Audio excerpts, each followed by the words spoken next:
Pronto, já estamos gravando, né? Então, só começar a apresentar.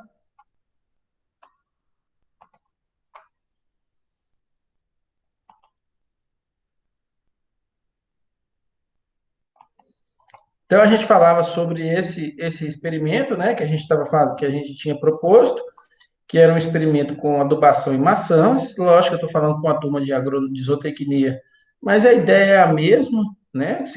A gente poderia pensar, em vez de uma adubação em maçãs, um nível de proteína na ração, por exemplo, ou algum suplemento, alguma coisa assim, tá? Então é a mesma coisa, né? A gente poderia pensar aí várias substâncias que a gente poderia colocar na ração, né? Por exemplo, nós fizemos um experimento recente com a professora Eliandra, fez lá embaixo, lá na bovinocultura, colocando alguns princípios ativos aí para tentar diminuir um pouco a libido de bovinos em engorda, né? Principalmente é, tourinhos aí quando está no período de engorda, né? Então, isso aí é mais ou menos a ideia, né? A diminuição do libido é porque o animal ele não fica tão, vamos falar assim, tão danadinho e ele acaba engordando um pouco mais, né? Bom, então, seguindo essa ideia, nós fizemos então essa ideia, isso aí foi antes de aplicar os tratamentos, para mostrar que as plantas já estavam, né, tendo frutificações. Aí a gente falou de como era os passo a passo para formar os tratamentos, né, a escolha das unidades experimentais, o sorteio de cada uma unidade experimental que vai receber os tratamentos, a distribuição dos tratamentos das unidades experimentais e a coleta das variáveis, não é isso? Aí a gente falou que todos esses aí nós dividimos em parcela, cada parcela eram duas plantas, né, por parcela, e aí a gente distribui os tratamentos ao acaso, esse foi a distribuição ao acaso que a gente achou, né? E aí, após um ano de aplicação dos tratamentos, nós pegamos os resultados e fizemos aí o quadro dos resultados brutos, né? Que a primeira parcela tinha na planta 8 quilos de fruto, na planta 2 9 quilos de fruto, e nós fomos fazendo isso para todo mundo, não é isso? Então, aí a gente fez essa tabela aqui, que essa tabela correspondia à mesma coisa do quadro anterior, só que eu disse para vocês que isso aqui é um quadro, né? Por que é um quadro? É um quadro porque ele mantém linhas e mantém essas colunas todas fechadas, né?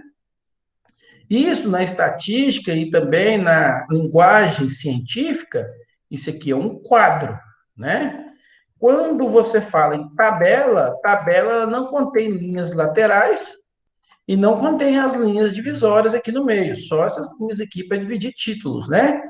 Então, isso é uma tabela, tá certo? Já que o Paulo perguntou, se eu for falar como fazer resumos, então, Paulo, isso aqui é uma das coisas que a gente, né, utiliza num resumo. Uma tabela é feita dessa forma, tá bom? Ah, sim. Bom, então, o que eu vou fazer agora? Agora, né, então, aliás, aí aqui eu separei, né? Peguei todo mundo que era tratamento A, fui lá, ó, quem é tratamento A? Bom, vamos voltar aqui, né? Tratamento A era a parcela 2 e a parcela 4. Então, eu fui lá e peguei na parcela 2 todo mundo, 15, 13. Na parcela 4, 14, 15. E coloquei todo mundo aqui, ó, 15, 13, 14, 15. Né? Tudo como se fosse repetições, tá certo? Eu excluí o sentido de parcela, depois a gente vai falar por que a gente excluiu o sentido de parcela aí, colocando tudo nessa linha. Mas eu já posso antecipar que é o DIC. O DIC é assim, o DIC não considera a parcela, tá certo? Se fosse um bloco, ele consideraria parcela. Aí a gente ia ter uma divisão aqui, ó, de bloco, tá certo? Que esse aqui correspondia, esses dois correspondiam a um bloco, esses dois correspondiam a outro bloco. O DIC não tem isso, então o DIC ele segue isso aqui tudo bonitinho, né? Aí falamos do tratamento B, juntei todo mundo do tratamento B, juntei todo mundo do tratamento C. Obtive as médias para cada um deles. O que eu fiz? Peguei 15, somei com 13, somei com 14, somei com 15 de novo aqui, né? Ao fazer essa soma, eu achei um resultado, dividi por 4, achei que deu 14,25. Fiz a mesma coisa com o B e com o C. Obtive aí 8,25, 4,25. Mas aqui acontece o seguinte: é visível que o tratamento A deu maior que o B, que deu maior que o C. Eu posso afirmar isso? Não, não, tá certo? Embora esteja vendo, na estatística eu não posso chegar e falar que uma coisa só porque deu maior, ela é maior, tá? Por que que não, professor? Bom, deixa eu tentar explicar isso para vocês. Acontece que muitas vezes os valores podem ser diferentes, mas mesmo assim eles podem ser estatisticamente igual. Mas como que uma coisa que tem valor diferente pode ser estatisticamente igual?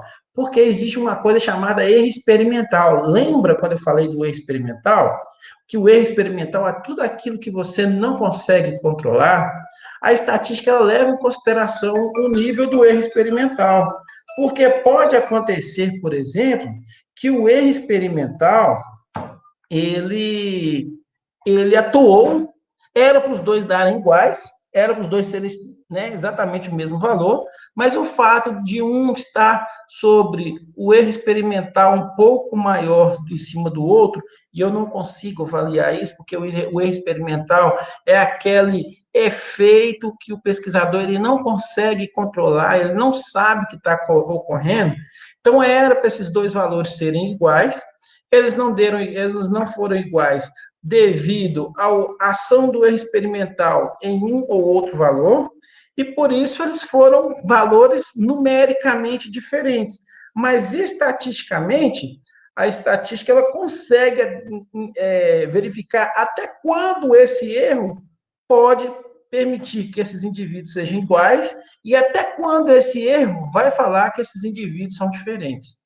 Tá certo? A estatística ela tem uma margem de erro. É a margem de erro que vocês já conhecem aí, né? Você já deve ter visto nas pesquisas eleitorais, quando tem, por exemplo, assim, o candidato tal, vamos lá aí, candidato A tem 45% das intenções de votos, e o candidato B tem 43% nas intenções de votos, com 2 pontos percentuais para mais e para menos. Aí eles falam assim também, nessa situação, os candidatos estão empatados estatisticamente. Por que eles estão empatados estatisticamente? Olha, se um candidato tem 45 pontos de intenção de votos, para 2 para mais, 2 para menos, significa que o intervalo que ele está, de 45, abrange 2 para menos, que é 43, e 2 para mais, que é 47.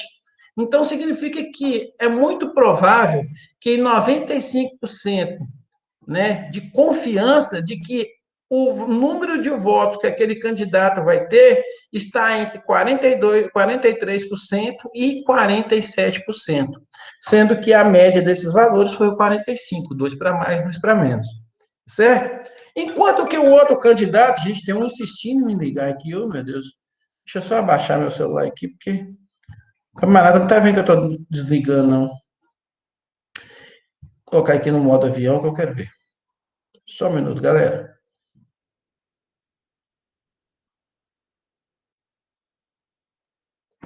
Bom, e aí, quando o outro candidato, que eu falei que tinha 43 e que estava empatado tecnicamente com o candidato A, o candidato B, como ele está com 43, 2 para mais, 2 para menos, 43, 2 para mais daria 45 e 2 para menos daria 41.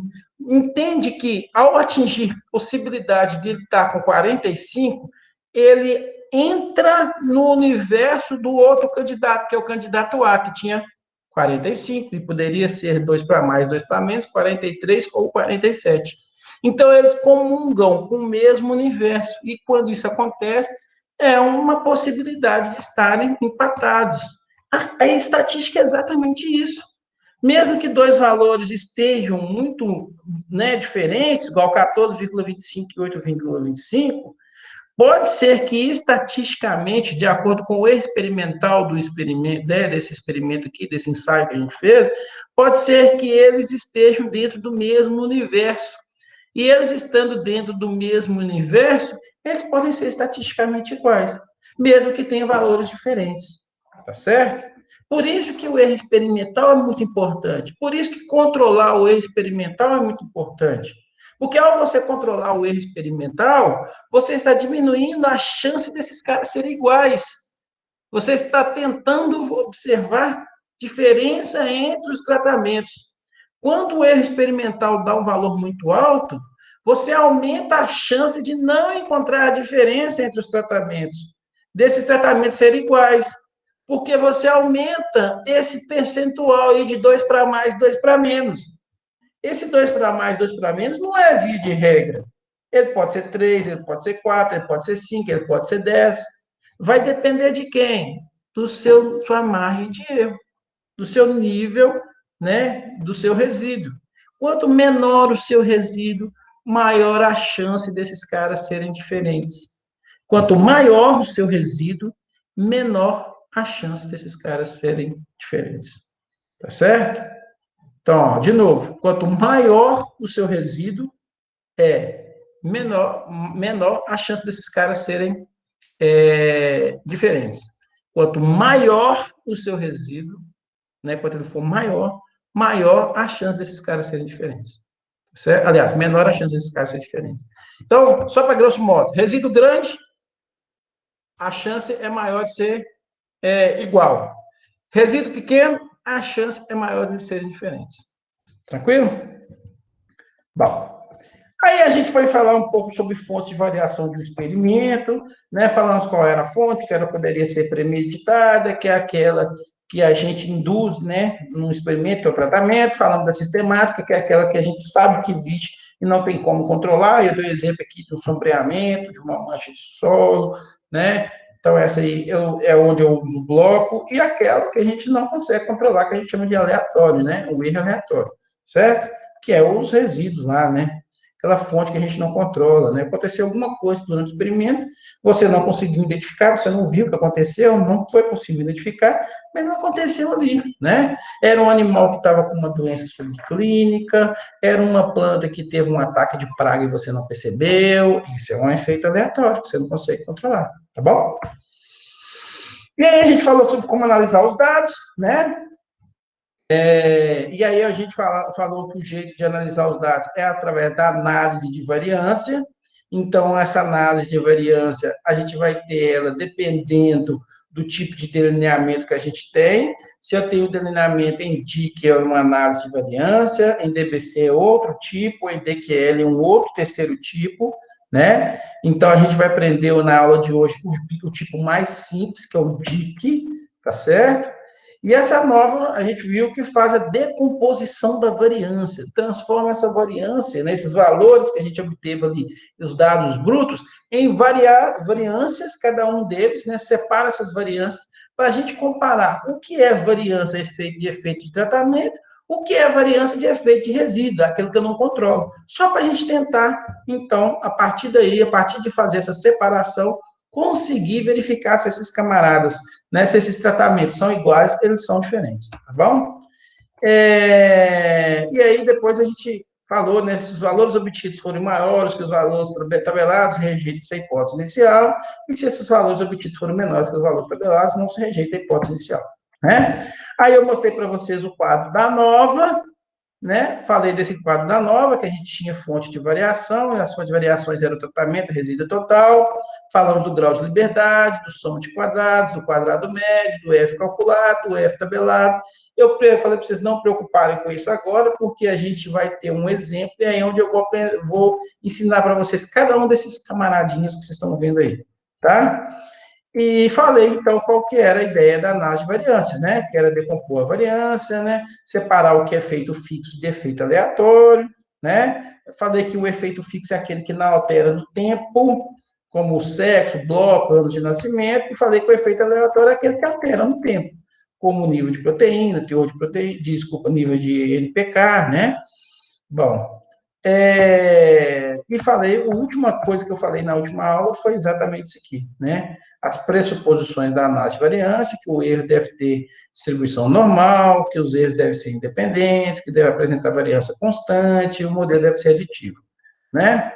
Bom, eu ainda cheguei a falar um pouquinho disso aqui, mas esse aqui a gente começa por aqui, tá? A nossa aula. Bom, quando a gente fala em delineamento inteiramente casualizado, esse delineamento inteiramente casualizado, ele quer te falar o seguinte, olha, você vai aplicar um experimento em que só vai ter duas coisas, repetição e casualização, mais nada, tá certo?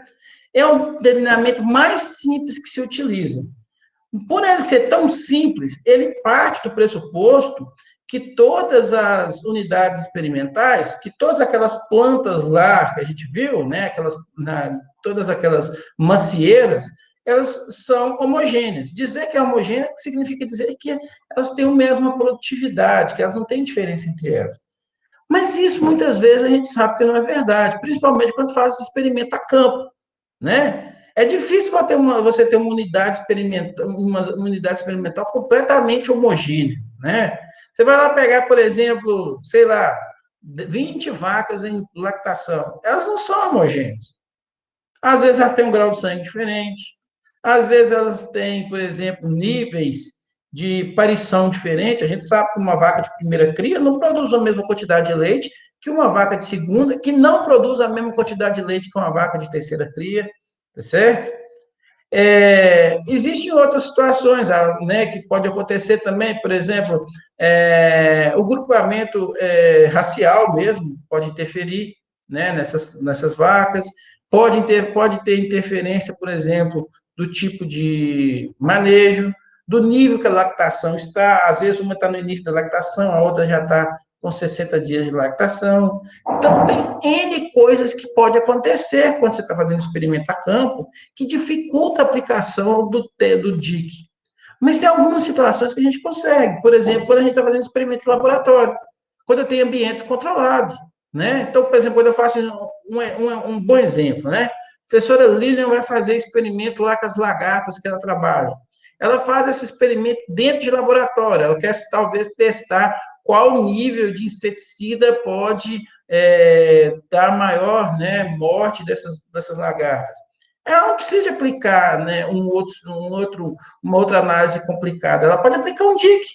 O ambiente ali é controlado, né? Tem lá as lagartinhas, coloca as lagartinhas, cada uma em um copinho lá, todas elas, um recipiente, todas elas vão receber a mesma quantidade de alimentação, todas elas vão receber a mesma quantidade de dose, todas elas vão estar submetidas ao mesmo clima, à mesma situação. Então, ali você consegue ter um ambiente homogêneo. Quando a gente faz um experimento dentro de uma casa de vegetação, também você consegue ter um experimento homogêneo. Ali você controla tudo, você controla o nível de água, você controla o tipo de solo, porque você, né, não vai ter perigo de ter mancha de solo, porque você pega o mesmo solo para todo mundo, você mistura esse solo e aplica o mesmo solo para todos os vasos, né? O que é diferente a campo, você não consegue, né, misturar a campo todo tipo de solo, né? Então, é tudo controlado. Mesmo quando a gente faz experimento com animais também, dentro de por exemplo, dentro de alguma granja, alguma coisa, então a gente consegue ter ambientes controlados. Então, o DICA é muito aplicado, e ele é o mais simples, né? Talvez você vai ver que a maioria das publicações de agronomia e zootecnia são experimentos que foram feitos em DIC ou DBC, ou fatorial, tá certo? Um desses três. O DIC está lá, porque ele é muito simples, né? Ele parte do pressuposto que você só tem dois tipos de variação. Uma que é a variação, né? Aliás, três tipos de variações.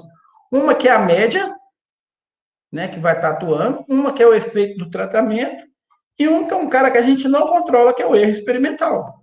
Então, quando eu vou lá numa macieira e pego lá que uma macieira produziu, por exemplo, 15 quilos, né, de maçã por planta, significa dizer que parte daqueles 15 quilos foi pela uma média, né? A média que essa planta ela produziria se ela não tivesse sido adubada. Mas um valor que ela vai aumentar na produção por efeito do tratamento que ela recebeu. E ela pode aumentar ou diminuir essa produção pelo efeito do erro experimental. Então, esse é um modelo estatístico mais simples, tá certo? Que é o do DIC.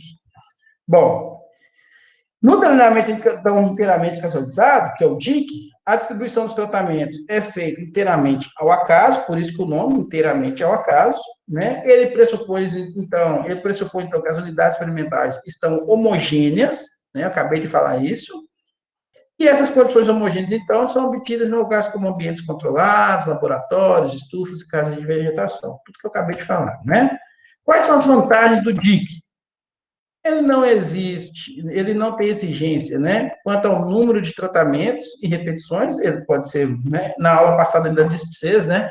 que eu vi uma menina que fez um trabalho com 120, ela estava analisando 120 cultivares de cana-de-açúcar, né? Uma menina que foi até aluna nossa aqui na agronomia, né? Foi aluna minha de estatística experimental e estava fazendo um mestrado em, não sei se não, lá em Rio Verde. Ela tinha 120 cultivares, né?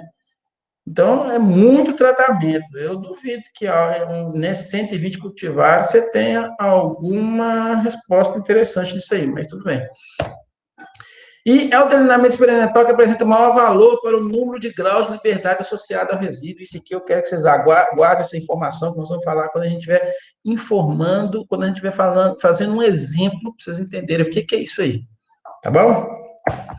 Desvantagem do DIC, que nós falamos também na aula passada, não é possível conseguir manter total homogeneidade das condições, né?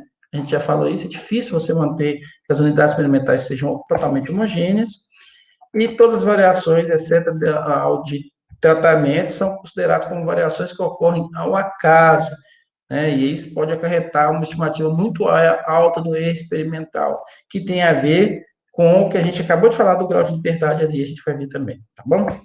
Bom, então vamos dar aqui um exemplo aqui. Vamos voltar lá para o nosso exemplozinho, tá certo? Que era peso em quilos por repetição, né? Para os tratamentos A, B e C em macieiras, né?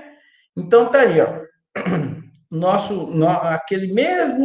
Aquele mesmo quadro da nova que a gente tinha, aquele mesmo quadro, aliás, da nova não, aquele mesmo quadro que a gente tinha visto, aliás, aquela mesma tabela que a gente tinha visto, desculpa, a partir do quadro dos dados brutos. É a mesma das macieiras lá, tá certo? Então, aqui está o tratamento A, aqui está o tratamento B, aqui está o tratamento C, aqui está a repetição do A, né? 15, 13, 14, 15. Aqui do B, 8, 9, 9, 7. E do C, 4, 5, 4 e 4. E esse valor aqui são os totais, isso que vai ajudar a gente daqui a pouquinho. O que eu somei? 15 mais 13, né, dá 28. 28 mais 14 dá 42. E 42 mais 15, 57. Está aqui, ó, certo? Aqui a mesma coisa, somei todo mundo. E aqui também a mesma coisa, somei todo mundo. Só isso aí, totais. O que a gente vai fazer primeiro? Primeiro de tudo, aqui, galerinha, ó, é só um quadrinho um pouquinho menor aqui para a gente pegar algumas informações aqui, tá certo? O que a gente vai fazer primeiro de tudo? O que é importante a gente fazer primeiro de tudo aí? Sempre, galera, sempre eu preciso lançar hipótese. Antes de fazer qualquer coisa aqui, a gente precisa lançar hipótese. Qual que é o lançamento da hipótese? A gente parte, então, do pressuposto que, né, a hipótese H0, essa hipótese aqui, que é a hipótese inicial, é que está correndo a naturalidade. Lembra? Então, a gente parte do pressuposto que a média do tratamento A vai ser igual à média do tratamento B, que vai ser igual à média do tratamento C. A gente lança sempre a hipótese inicial baseando no seguinte: olha, os tratamentos são todos iguais. Sempre, professor, sempre. Sempre a gente vai lançar a hipótese que os tratamentos são todos iguais, que não tem diferença entre eles. E nós vamos deixar para a hipótese alternativa a ideia de diferença. E esse chapéu aqui, professor, o que significa esse chapéuzinho aí, ó, esse circunflexo? Isso aqui significa um símbolo da estatística para mostrar para você o seguinte, que os dados obtidos aqui são dados obtidos de amostras, né, de valores amostrais, feito de um experimento, não foi algo, né, imaginado, é um valor amostral, tá? Por isso. E a hipótese HA, que é a hipótese alternativa? A gente vai lançar o seguinte, não H0. O que significa esse não H0? Ó, está acontecendo qualquer coisa, menos que esses tratamentos sejam iguais. Pode acontecer que o tratamento A seja maior que o B, pode acontecer que o B seja maior que o A, pode acontecer que o C seja maior que o A e o B junto, tá certo? Então, eu não posso, de maneira alguma, escrever aqui na HA que são todo mundo diferente, porque diferente é uma única resposta. Eu posso ter dois ali que são iguais, e esses dois iguais são diferentes de um terceiro, né? É uma outra resposta. Eu posso ter, por exemplo, que A é igual a C, que é diferente de B, né? Então, por isso que a gente bota não H0 para indicar, está acontecendo qualquer coisa, menos que esses caras sejam iguais, ok? Depois que eu lancei a hipótese, A segunda parte é fazer aquele quadro da análise de variância, ou a gente chama propriamente de ANOVA do DIC, né? ANOVA, porque Análise of Variance, né, em inglês. Então, AND, análise, of de, né, e variance, então, ANOVA, ou no Brasil, o pessoal tentou levar o nome de ANAVA, mas não pegou muito bem, não, e ficou o ANOVA mesmo. Então, é a ANOVA daqui na China, nos Estados Unidos, sei lá, no Senegal, todo mundo que estiver trabalhando com algum dado estatístico vai escrever ANOVA, tá bom? E aí, esse quadro da ANOVA, lembra? Ele tem aqueles valores que a gente viu lá atrás, né? Lá atrás, ó, vou voltar aqui rapidinho para vocês verem, ó, o que eu estou falando. Ele tem todos esses valores aqui, ó, fonte de variação, grau de liberdade, soma de quadrados, quadrado médio, F calculado e F tabelado. Nós vamos levar todos esses lá em consideração lá. Só que eles estão ali abreviados, porque senão fica muita coisa, né? Então, aqui, ó, fonte de variação, grau de liberdade, soma de quadrados, quadrado médio, F, valor de F calculado e valor de F tabelado. A gente tem que preencher esse quadrinho aqui. Mas nós temos algumas coisas para preencher esses quadrinhos que a gente vai ver. Primeiro, como fonte de variação, nós temos sempre 3 fontes de variação no DIC. Uma é tratamento, a outra é o resíduo e a outra é o total, certinho? Então, nós temos esses 3 fontes aí, tratamento, resíduo e total, né? Quando a gente fala em grau de liberdade, o que é o grau de liberdade, para vocês entenderem bem? O grau de liberdade é o número de informações necessárias para que você saiba de uma população qual é a sua média e qual é o seu desvio padrão. Esse é o número de informações. Então, se a gente pegar aqui, quantas unidades experimentais nós temos? Ó, nós temos 1, 2, 3, 4, 5, 6, 7, 8, 9, 10, 11, 12. Eu tenho 12 unidades experimentais. Eu tinha 12 macieiras lá. Então, eu preciso de 11 informações para eu conhecer a média e o desvio padrão. Porque se eu conhecer as 11 informações, obtendo a média, a 12ª eu consigo ter ela por diferença. Então, por isso que eu sempre vou ter, no grau de liberdade, 1 grau a menos. Se eu tenho 12 unidades experimentais, menos 1, eu preciso de 11 informação. Então, sempre o grau de liberdade aqui vai ser menos 1. Então, é o número de unidades experimentais menos 1. 12 menos 1, 11. Mesma coisa vai acontecer com os tratamentos. Quantos tratamentos eu tenho? Olha lá, 3. 3 tratamentos. Só que 3 menos 1, 2. Então, o grau de liberdade de tratamento vai ser 3 menos 1, 2. Tá certo? E o resíduo, a gente acha o resíduo pela diferença. Como assim, professor? Eu diminuo esse valor aqui, ó, que eu obtive, né? O 11, menos esse valor aqui do 2, tá certo? Então, 11 menos 2 vai dar 9, tá certo? Então, ó, 11 menos 2, 9. Só o resíduo que eu faço por diferença. Professor, faz de novo para a gente entender aí? Faço, vamos lá. Como que a gente acha, então, esses valores aqui diferentes aqui? Deixa eu só sair aqui, para eu descartar e voltar de novo. Então, ó, como é que a gente vai fazer aqui, então? De novo, ó, como é que eu vou achar o grau de liberdade aqui, né, de tratamento, desculpa, de total? O grau de liberdade total, a gente vai obter a partir do número de unidades experimentais. Eu vou olhar ele aqui, né? Quantas unidades experimentais eu tenho? Eu contei que tem 12, 12 menos 1 dá 11. Eu vou olhar, então, do tratamento, quantos tratamentos eu tenho? Eu tenho 3 tratamentos, então 3 menos 1 dá 2. E o resíduo eu vou pegar pela diferença de 11 por 2. 11 menos 2 dá 9. Pronto, então eu já tenho aí o grau de liberdade do resíduo.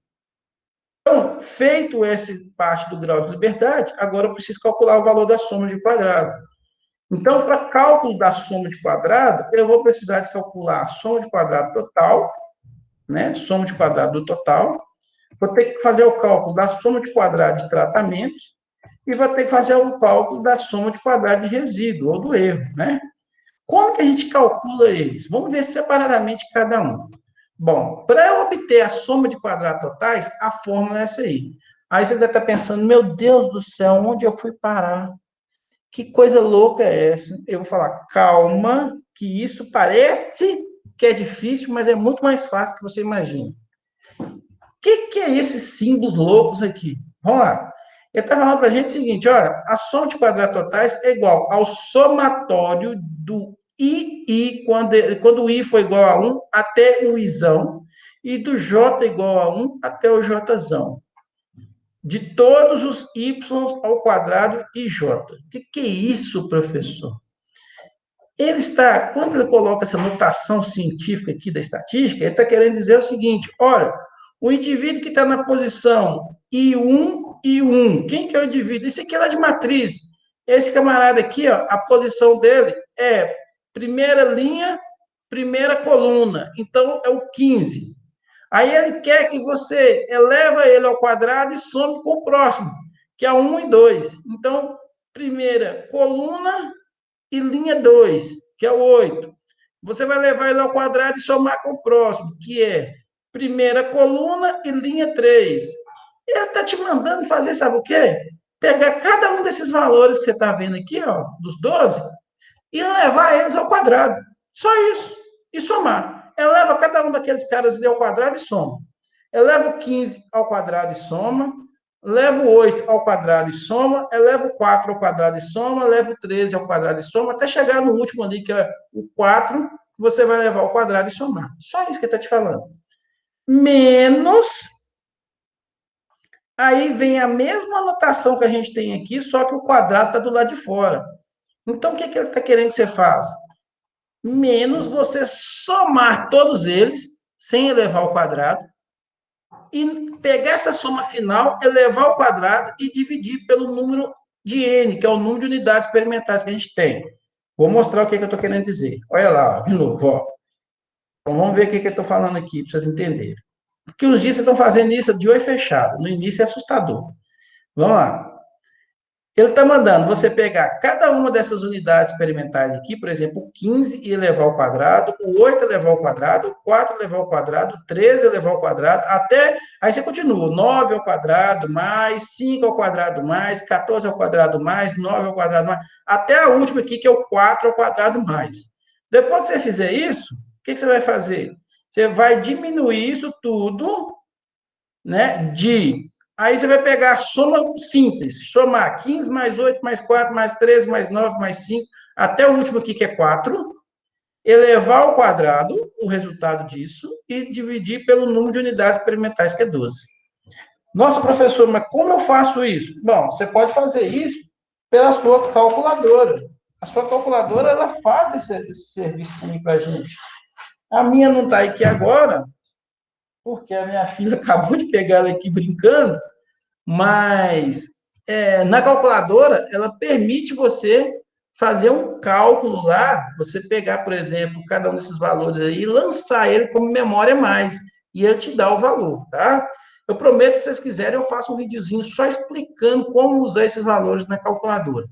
Tá bom? Você não fazer isso aqui no braço, porque isso aqui é duro ficar somando isso aqui no braço. A calculadora dá esse resultado para a gente muito mais rápido. Uma vez fazendo isso, ó, se eu pegar esse 15 ao quadrado e somar todo mundo, isso aqui vai dar 1.163. E esse valorzinho aqui, ó, que a gente está vendo, ó, 15 mais 8 mais 4 mais 3 mais 4, dá 107, que ao levar ao quadrado, eu vou dividir depois por 12. Feito isso, olha só, 1.163 menos 954,08, de onde que eu achei esse 954,08? É 107 ao quadrado dividido por 12. Eu vou achar como soma de quadrado total 208,92. Esse valor é o valor que eu vou inserir aqui, ó. Tá certo? No som de quadrado total. Então, eu vou colocar lá 208,92. Certinho? Eu vou fazer a mesma coisa, só que agora com o som de quadrado de tratamentos. O som de quadrado de tratamentos, ele tem uma coisa bem diferente, que é o seguinte, ao invés de ele pegar cada um desses valores aqui, ó, ele vai pegar agora os totais. Então, você vai pegar cada total e elevar ao quadrado e somar. Olha lá, 57 ao quadrado mais 33 ao quadrado mais 17 ao quadrado. Só que aqui a gente precisa dividir isso pelo número da repetição. Então, a gente vai dividir ele sempre por quantas repetições tem. Nesse caso, tem 4 repetições, nós vamos dividir por 4, tá bom? Menos, e essa parte aqui? Eu não tinha que fazer 57 mais 33 mais 17 e depois elevar ao quadrado e dividir por 12? Você pode fazer isso, vai dar na mesma. Mas esse valor que vocês vão encontrar aqui, nesse aqui, ó, que a gente chama de correção, é o mesmo valor do outro. Ele é sempre igual. O que muda na fórmula é só a primeira parte, a segunda parte é a mesma da fórmula do soma de quadrados totais. Então, na hora que você fizer o cálculo, você vai achar o 107 elevado ao quadrado dividido por 12, é a mesma coisa. E aqui, então, na hora que a gente fizer 57 ao quadrado, mais 33 ao quadrado, mais 17 ao quadrado, eu vou achar 4.627, que ao dividir por 4, eu vou achar esse valor aí, ó, 1.156,75, menos os mesmos 954,08 do som de quadrado total, ele não muda, esse valor aqui é sempre o mesmo para todo mundo, vai dar 202,67. Esse valor aí é o que eu vou colocar lá no som de quadrado de tratamento. Por fim, a gente precisa fazer o som de quadrado de resíduo. Só que o resíduo, como é que a gente achou o resíduo aqui no grau de liberdade? Não pegou o grau de liberdade total menos de tratamento? Então foi 11 menos 2, achamos 9. Aqui a gente vai fazer a mesma coisa. 208,92 menos 202,67 vai dar 6,25. Então, o resíduo é 6,25. Feito isso, acabou a parte difícil. Ela é a parte mais difícil da estatística. Agora fica só coisa fácil. Por que agora é só coisa fácil? Como é que a gente vai obter os quadrados médios? Bom, para obter o quadrado médio ele sempre vai ser obtido pela divisão, né, ele sempre vai ser obtido. Deixa eu só voltar ele aqui com o ponteiro normal. Ele sempre vai ser obtido o quadrado médio pela divisão do soma de quadrado pelo seu correspondente grau de liberdade. Então, se eu dividir 202,67 por 2, vou achar 101,33, que eu vou colar. Se eu dividir 6,25 por 9, eu vou achar 0,69, que eu vou colocar aqui. E eu não preciso fazer do total, porque o que me interessa mesmo é tratamento e resíduo. É só esses dois caras que eu interesso. O total, eu só calculo o total para achar o resíduo. Depois que eu acho o resíduo total, já não tem mais serventia para mim. E agora, para eu achar o F calculado, então, como é que fica? Basta dividir, agora a próxima parte, achar o F calculado, basta dividir o quadrado médio por resíduo. Na hora que eu divido o quadrado médio por resíduo, lá, 101,33 por 0,69, pronto. Eu acho 146,85, que é o meu valor de F calculado. Então, pessoal, a parte aqui, ó, de cálculo ficou para trás. Tudo que eu tinha que calcular era isso aqui. Para eu achar o F tabela, professor, e o F calculado, então não tem F calculado de resíduo? Não. O resíduo ele vai ser sempre o denominador para eu achar os F calculados. Então, como eu estou calculando o F calculado de tratamento, então basta eu dividir tratamento por resíduo. Se tivesse bloco aqui, eu ia ter bloco por resíduo também. Aí, esse é assunto aqui de 2 aulas daqui para frente, vocês vão ver, é a mesma coisa. Então, para achar o F tabelado, eu vou precisar de 2 informações para achar o F tabelado. Eu vou olhar isso numa tabela, mas para achar isso na tabela, eu preciso do grau de liberdade de tratamento e do grau de liberdade do resíduo. Opa, volta aqui. E saber qual foi o nível de significância que a gente vai aplicar. Tá certo? Bom, o grau de liberdade de tratamento eu tenho. O grau de liberdade de tratamento é 2. Está aqui. O grau de liberdade de resíduo eu tenho também. É 9. Então, eu vou olhar na tabela lá, 2 e 9. E esse nível de significância? Vai depender do qual é a ideia do seu pesquisador. O pesquisador, se ele quiser, né, a gente, né, na agronomia, na zootecnia, né, nos experimentos agropecuários, a gente sempre utiliza 2 níveis de significância, 5% ou 1%, tá certo? 5% significa que você tem uma confiabilidade de 95%. 1% significa que você tem uma confiabilidade de 99%. Então, quando você está aplicando um experimento a 5%, você está sendo menos rigoroso, porque você quer um nível de confiabilidade menor, uma confiabilidade de 95%. Quando você aplica um um experimento a 1%, você está sendo mais rigoroso, porque você quer um nível de confiança de 99%. A maioria, sei lá, os 80% dos trabalhos agropecuários, com nível de significância de 5%, que é um nível de significância utilizado na parte de agronomia, na parte de zootecnia, em experimentos biológicos, né, envolvendo animais, tá certo? Já é algo usual. Na medicina, o pessoal costuma usar um nível de 10%, com uma confiabilidade de 90%, ou até mais, viu, gente? Pode vir até 20% aí tranquilamente, tá? Significa que na medicina são muito menos rigorosos do que nós nas agropecuárias, né? Eles levam um nível de confiança de 90%, de 80%. Segundo a explicação, né, de usar um nível tão baixo desse, tão alto desse, aliás, desculpa, né, uma confiabilidade mais baixa, é porque, como está se tratando de humanos, qualquer melhora já é algo extremamente importante. Não significa para nós da agropecuária, a gente é um pouco mais incisivo. Para ser bom, tem que ser um nível muito maior, tá bom? Então, por isso que a gente vai aplicar aqui o 5%, que é o mais usual, tá? 1% pouquíssima gente utiliza.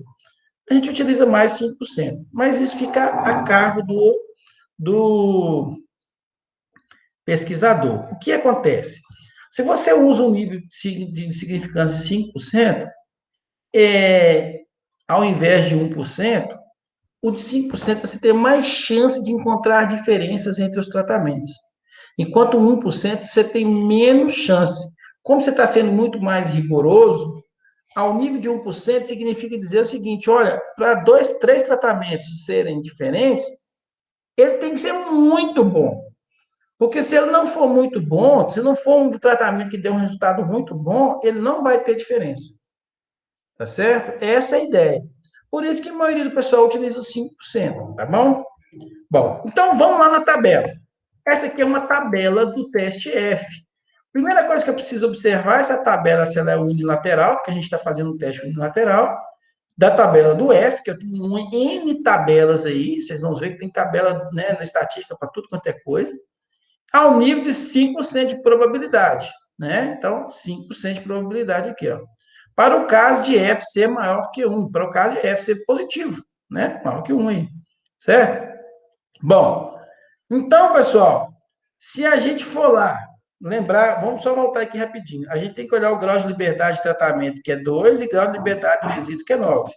Então, na tabela, o que eu vou fazer? Eu vou olhar o seguinte, olha, nessa linha, né, que tá as colunas aqui, ó, tá as colunas aqui, tá até coluna do 1, coluna do 1, coluna do 2, coluna do 3, coluna do 4. Nas colunas aqui, ó, desculpa, né, nas colunas, nós vamos olhar o grau de liberdade de tratamento, que naquele caso foi 2. Nas linhas, nós vamos olhar o grau de liberdade do resíduo, que nesse caso foi 9.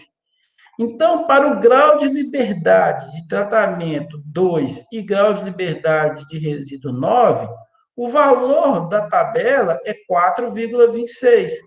Esse valor que vai ser o valor que a gente vai levar em consideração, 4,26, tá certo?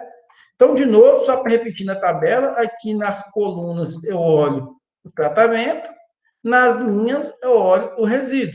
O tratamento tem 2 graus de liberdade, o resíduo tem 9, pronto, achei o valor, que é 4,26, é o valor que eu vou utilizar. O que eu vou fazer agora? Só comparar o F calculado com o F tabelado. Olha lá, o valor de F calculado deu 146,85. O valor de F tabelado, 4,26. Então, é lógico que 146,85 é maior do que 4,26. Se é maior, eu vou rejeitar a hipótese inicial, né? Opa, então você está rejeitando a hipótese inicial? Sim. Através de quê? Através do teste F, que eu acabei de fazer aqui, ó. Acabei de fazer um teste, que esse aqui é um teste F. O teste F é um teste feito sobre variâncias, e aos 5% de probabilidade, foi para mim para eu rejeitar a hipótese inicial, porque o F calculado é maior que F tabelado. Se eu estou mandando rejeitar a hipótese inicial, então o que eu estou mandando dizer é o seguinte, olha, o que o teste está mandando dizer? Ó, desculpa. A média de A B e C não são iguais. Eles são diferentes, essas médias existem, né? Pelo menos um desses tratamentos aqui vai ser estatisticamente diferente dos demais. A única conclusão que a gente tem com a nova é exatamente isso, dizer que se os tratamentos são iguais, são diferentes. Você deve estar perguntando assim, professor, mas como que eu vou saber qual é o melhor? Aí eu vou pedir para vocês terem um pouquinho de paciência, porque na próxima aula a gente vai saber disso. Para dizer que uma coisa é melhor do que a outra, a gente tem que fazer um teste, um outro teste, que é um teste de comparação de média. O mais famoso dele é o teste de Tucken.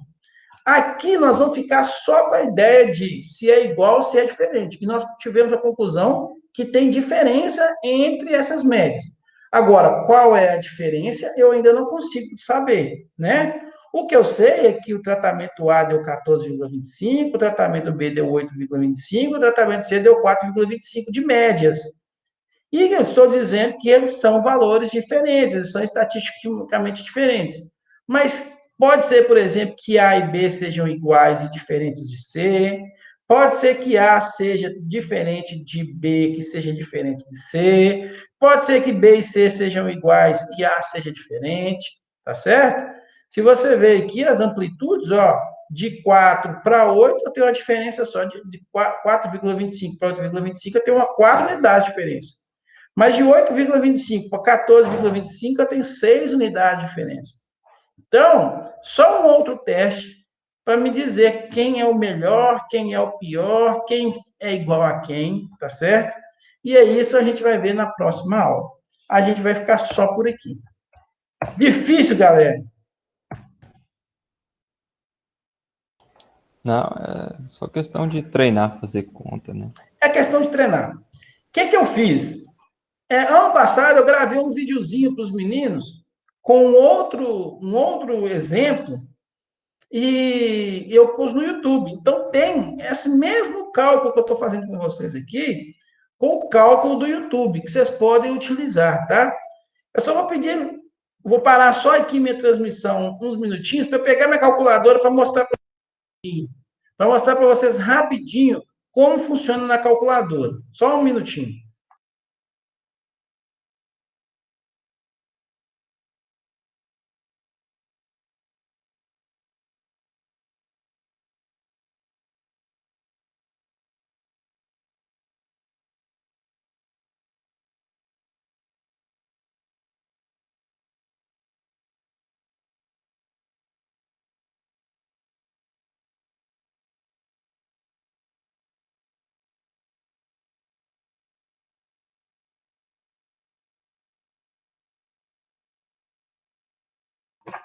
Voltei, galera.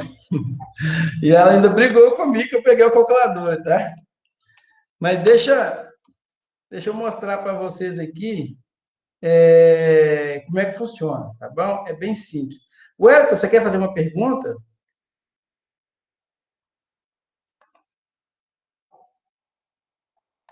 Wellington, que está com a mão levantada? Acho que não, né? Eu até esqueci da mão levantada Apertou aqui. sem querer. Então, deixa eu só mostrar para vocês aqui, galera, como é que funciona esse cálculo ali, ó, da... Vamos voltar aqui, ó, rapidinho. Bom, então essa calculadora aqui vocês conhecem, né? Vocês já devem ter tido ela, uma calculadora científica. E aí eu queria mostrar para vocês como a gente faz para calcular, então, o som de quadrado total nela. Primeira coisa que eu recomendo vocês a fazerem é sempre apertar. Aqui vocês vão ver aqui, ó, nesse botãozinho aqui, ó, Mod, né? Deixa eu ligar ela primeiro. Então, na hora que você liga ela, tem um botãozinho do lado do botão de ligar, tem um mod. Você vai clicar e ele vai te dar 3 opções aí. Você vai apertar a opção 2, SD. SD de Standard Deviation, tá certo? Desvio padrão, em inglês, né? Desvio padrão, Standard Deviation. Então, a gente sempre vai usar o 2, tá? Bom, feito isso, o que você vai fazer? Você vai lançar, então, os valores. Como é que você lança os valores nessa calculadora para você poder obter aqueles valores lá? Olha que simples, ó. Por exemplo, 15. Você clica aqui, ó, 15, e aperta um botãozinho que está acima desse vermelho, de A a C, tem um botãozinho chamado M+. Você clica nele, ó. Aí ele vai te dar um 1 aí, esse 1 significa que você lançou o primeiro dado. Você vai fazer o mesmo para os outros, ó. 8M+, sempre. Não escreve mais nada, só isso. 4M+, 13M+, 9M+, 5M+, 14M+, 9M+, 4M+, 15M+, 7M+, e por fim, 4M+. Tem um monte de gente que esquece de apertar, aperta o 4 e esquece de apertar o M+, no último. Até o último você tem que apertar M+. Quando você fizer isso, ele vai te dar um número aqui, que é o número de dados que você entrou. Nesse caso, eu entrei com 12 dados, né? Então, ele está com 12 dados aqui. Como é que eu obtenho esses valores agora facilmente? Né? Então, o primeiro valor que ele quer obter aqui, ó, ele quer obter o valor de... Desculpa, deixa eu pegar aqui o outro ponteiro, quero o laser. Então, esse valor aqui, ó, o primeiro, que é obter os valores ao quadrado. Olha que facilidade que você vai fazer, é uma coisa muito fácil. Existe aqui, por exemplo, um botãozinho que é o Shift. Tá vendo aqui esse botãozinho? Você vai apertar esse botãozinho que é o Shift e você vai apertar o botãozinho 1, o número 1, tá certo? Então, você vai apertar lá, ó, Shift e 1. Aí ele vai te dar três opções. Um é o x ao quadrado, somatório do x ao quadrado, somatório de x. O somatório de x ao quadrado é que está falando o seguinte, ó, é a soma dos quadrados aí, ó. É o 15 ao quadrado, mais 8 ao quadrado, mais 4 ao quadrado, mais 3 ao quadrado. Então, se apertar aqui de novo 1, ó, se apertar 1 de novo igual, ele já me dá o 1163, que é os valores ao quadrado aí, ó. Olha que facilidade. Então, Bem de mais novo, fácil professor, mesmo. como é que você obteve esse valor mesmo? Bom, você aperta Shift, 1, e aperta o 1 de novo, igual. Agora, precisa ter a segunda parte. E esse outro aqui, professor, ele consegue também me dar esse valor aqui de cima? Consegue. O que você vai apertar? Ó, você vai apertar Shift, 1, e em vez de apertar o 1, agora você aperta o 2. Na hora que você apertar o 2, ele vai te dar a soma simples. Olha lá, igual, a soma é simples, 107, né? A partir do 107 agora, você aperta quadrado, tem aqui a tecla de quadrado, divide por 12, e você acha os 954,08, certo? Então, é muito mais fácil fazer na calculadora desse jeito do que você ter que ficar fazendo um por um ali ao quadrado, tá? Lembre que esse 954,08 é o mesmo que você... Aí, lógico, a diferença, você acha a diferença simples aí, né? Aí você pode calcular simplesmente, né? 1163 menos 954,08. Note que esse 954,08 é o mesmo que a gente acha quando a gente está fazendo o tratamento. No tratamento, aí sim você pode, como é pouco, o tratamento normalmente vai ser 3, 4, 5, 6. Aí você pode fazer manual, porque é pouquinho, não vale a pena ficar colocando na memória, né? Aí você pode fazer lá 57 ao quadrado, mais 33 ao quadrado, mais 17 ao quadrado. Pronto, achou lá? Divide por 4. Por que eu vou dividir por 4 mesmo, professor? Porque eu tenho 4 repetições, esses valores que vieram de 4 números. Então, divide isso aí tudo por 4. Ao dividir por 4, eu acho o valor de 1156,75. Então, é simples, tá vendo? Pessoal, o que o pessoal muito erra nesses cálculos aqui? Primeiro, nunca, deixa eu só botar aqui para mostrar para vocês aqui, ó. Nunca, galera, nunca, nunca, nunca, a soma de quadrado total vai ser menor do que a soma de quadrado de tratamento. Se você está achando soma de quadrado tratamento maior do que total, é porque você esqueceu de dividir pelo número de repetição. Isso sempre acontece, tá? Então, nunca, a soma de quadrado total sempre vai ser maior, o maior valor de todo mundo ali, porque ele é o total, né? Não, nunca vai ter valor negativo, porque como a gente está trabalhando com variância não é negativa, não existe variância negativa, porque ela é obtida pelo número ao quadrado. Quando você tem um número ao quadrado, todo número negativo ao quadrado fica positivo. Então, por isso que não existe variância negativa. O resíduo pode dar maior que o tratamento? Pode. O resíduo não tem problema, não. Se ele der maior que o tratamento, significa que seus dados, né, não foram gerados muito bem. Porque quando você está com um problema em um experimento onde o resíduo está muito alto, algum problema está acontecendo nesse trabalho, né? Bom, o que a gente falava sobre o problema do grau de liberdade aqui? Quanto maior o grau de liberdade do resíduo, lembre-se, se você tem um grau de liberdade alto para o resíduo, ao dividir pela soma de quadrados, o seu quadrado médio vai ficar o quê? Pequeno, né? Ele é inversamente proporcional. Porque você não divide 6,25 por 9, se em vez de 9 isso aqui fosse 20, por exemplo, esse valor aqui de quadrado médio ia ser muito menor.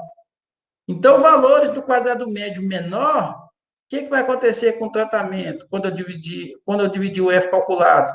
Você vai dividir um valor por um número pequeno. Então, o valor do F sempre vai aumentar mais. Então, mais grau de liberdade do resíduo implica num F calculado maior. Isso é legal, porque se o F calculado é grande, significa que aumenta a chance de rejeitar a hipótese. E você faz um experimento muitas vezes querendo que a hipótese seja rejeitada. Você quer que tenha diferença entre os tratamentos.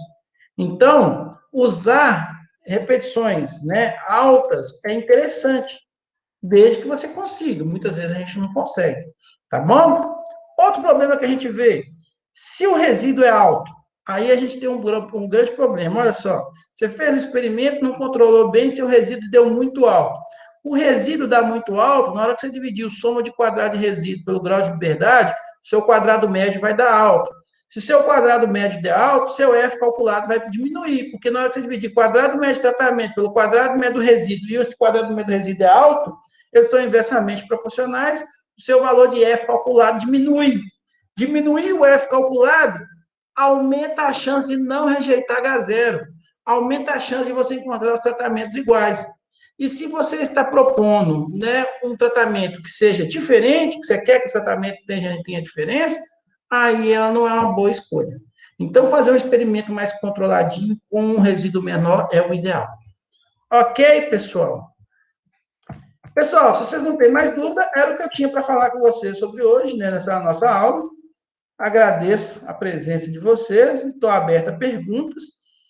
Enquanto eu aguardo vocês perguntarem alguma coisa, eu vou tentar fazer a chamada de vocês aqui rapidamente, pode ser?